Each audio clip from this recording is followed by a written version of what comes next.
Hello, today we're going to talk about vasoactive drip titration.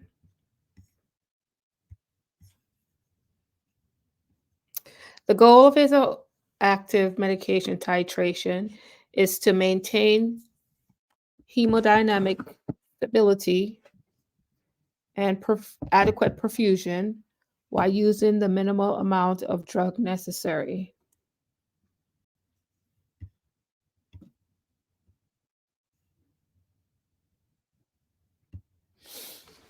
Titration is based on clinical endpoints such as maintaining a mean arterial pressure or MAP greater than 60 millimeters of mercury, a urine output greater than zero point 0.5 milliliters per kg per hour, a cardiac index of greater than 2.5 liters per minute.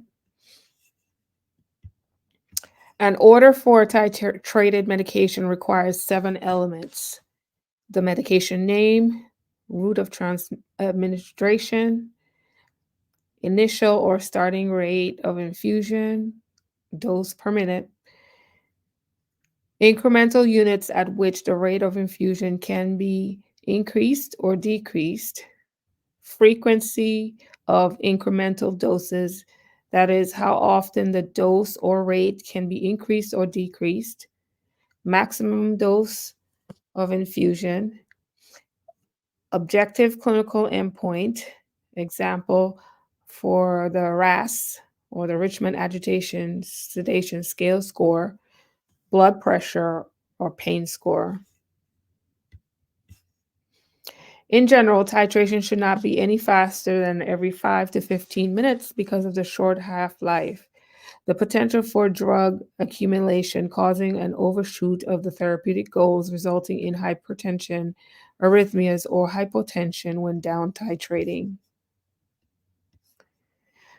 To reduce the risk of making a medication error, follow your hospital's policy and procedures.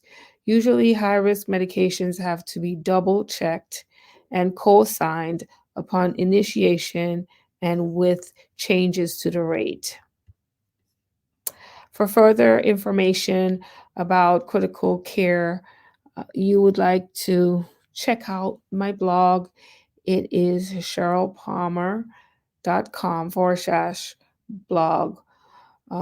You can also find me on Instagram, the Cheryl Palmer, and also connect with me on CBICU Notes podcast.